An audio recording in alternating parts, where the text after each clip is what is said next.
Kaleshwaram project నివేదికపై రాష్ట్ర ప్రభుత్వ వైఖరికి నిరసనగా నిజామాబాద్ జిల్లాలో బీఆర్ఎస్ పార్టీ నాయకులు మాజీ ఎమ్మెల్యే బాజిరెడ్డి గోవర్ధన్ ధర్నాలో మనతో మాట్లాడేందుకు బాజిరెడ్డి గోవర్ధన్ సార్ చెప్పండి, ప్రధానంగా కాళేశ్వరంపై ఏదైతే రాష్ట్ర ప్రభుత్వ వైఖరికి నిరసనగా ధర్నా చేపట్టారు, కాళేశ్వరంపై సిబిఐ ఎంక్వైరీకి రాష్ట్ర ప్రభుత్వం ఆదేశించి మీరు ధర్నా నిర్వహిస్తారు, అసలు ఏంది సార్ ధర్నా ఉద్దేశం? ఉద్దేశం చెప్పాలని నేను మీకు 50 లక్షల రూపాయలతో పట్టుబడ్డ దొంగ రేవంత్ రెడ్డి అనే వాడు జైలుకి వెళ్ళిన వాడు రాష్ట్రాన్ని పరిపాలిస్తున్నాడు. అది మన దురదృష్టం అనేది. ఇవాళ కాళేశ్వరం కట్టి ప్రజలకు సాగునీరు ఇచ్చి త్రాగునీరు ఇచ్చిన వ్యక్తి జైలుకోవాలా? ప్రజలు అర్థం చేసుకోవాలి కదా. ఇంత మంచి పనులు చేసిన కేసీఆర్ మీద సిబిఐ ఎంక్వైరీ అంటే సిబిఐ మీన్ బీజేపీ చేతులకు ఇచ్చినట్టు వాళ్ళు మీరు ఆడుకుని ఇప్పటిదాకా ఆడుకుని మీరు ఆడుకోండి. ఈ ఇద్దరు కలిసి చేసే కుట్రనే ఈ కాళేశ్వరం మీద సిబిఐ కేసు ఎంక్వైరీ. దయచేసి చెప్తున్నాను మీకు, ఇలా ప్రజలు గమనిస్తున్నాను కూడా.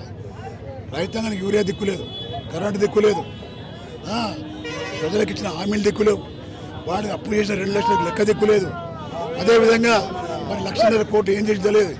ఈ 20 నెలల కాలంలో 3.5 లక్షల కోట్లు మింగిండాడు. ఆ డబ్బులు ఏమైనా దాని ఎంక్వైరీ చేయాలి. ఈ ఎంక్వైరీ దేని మీద కమిషన్లో ఇచ్చిన రిపోర్ట్ ఏంది? 6,78,00,000 రూపాయలు దుర్వినియోగమైనాయి. నువ్వు దాన్ని ఎంక్వైరీ నీకు ఏమవసరం దాని మీద? ఇవాళ 70,000-80,000 కోట్లు ఖర్చు పెట్టినాం మనం. 1,00,000 కోట్లు అవినీతి అంటే వాళ్ళు దుర్మార్గుడు. వాడు చేసే ఆరోపణలన్నీ బోగస్, దొంగ చేసే ఆరోపణలు తప్ప మంజూరు చేసే ఆరోపణలు కావు. తెలంగాణలో కాంగ్రెస్ పార్టీ అధికారంలోకి వచ్చిన తర్వాత 2 ఏళ్లు కాలయాపన చేసింది కమిషన్ పేరిట. ఈ 2 ఏళ్లలో కేటీఆర్ కు రేవంత్ రెడ్డికి లావాదేవీలు మిగిలకనే లావాదేవీల ఒప్పందం జరగకనే సిబిఐకి నివేదిక ఇచ్చారని చెప్పి బీజేపీ నేతలు అంటున్న పరిస్థితి. దొంగ అన్నట్టు అసలు దొంగలు వాళ్ళు ఏమంటున్నారు? సిబిఐకి ఇచ్చి అంటారు. ఇప్పుడు సిబిఐకి ఇచ్చిండు, వాళ్ళు ఏమంటే ఇస్తున్నాడు. ఇద్దరు దొంగలే. నేనేమంటున్నా అంటే ఇద్దరు తోడు దొంగలు కలిసి తెలంగాణ దృష్టిని ప్రయత్నం చేస్తున్నారు. తెలంగాణలో 8 మంది బీజేపీ గెలిచిన ఎంపీలు, కాంగ్రెస్ పార్టీ వాళ్ళు గెలిచిండ్రు. ఏం బిగుతున్నారు అడుగుతున్నా నేను. ఈ 16 మంది ఏం చేస్తున్నారు? రాష్ట్రంలో ఏమీ లేదు, సున్నా. మీరు ఏమి చేయకుండా చేసిన వాళ్ళ మీద అబాండాలు వేసుకుంటా జీలంపిస్తా అంటే ప్రజలు చూస్తారు, ప్రజలు అడ్డుకుంటారు, ప్రజలు కాపాడుకుంటారు ఆయన నాయకులు. దానిలో భాగంగానే నిరసన తెలియజేస్తుంది. మీ వల్ల సక్సెస్ అయింది, రాష్ట్ర వ్యాప్తంగా చేస్తుంది. రేపు ఏ పిలిపించినా రెడీ ఉంది. ప్రధానంగా నిన్న ఎమ్మెల్సీ కవిత ఆమె హాట్ కామెంట్ చేసింది. దానిపైన హరీష్ రావు, సంతోష్ రెడ్డిలు ప్రధానంగా ఒక కేసీఆర్ తప్పు చేశారు. ఆయన మాట్లాడింది తప్పు, చాలా తప్పు.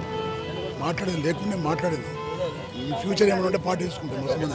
మొత్తానికి చూసుకోవచ్చు, ప్రధానంగా బీఆర్ఎస్ పార్టీ ఏదైతే ధర్నా చేపట్టిందో దీనికి అందరికి సంబంధించి రాష్ట్ర ప్రభుత్వము సిబిఐకి కేసీఆర్ కు సంబంధించిన కాళేశ్వరంపై నివేదిక ఇవ్వడము, దానికి అందరూ సిబిఐ ఎంక్వైరీ చేయడం అనే నేపథ్యంలో 2 ఏళ్లు కాలయాపన చేసి బీజేపీ కాంగ్రెస్ 2 ఒకటే అనే విధంగా దానికి మేము నిరసన చెప్తున్నాం.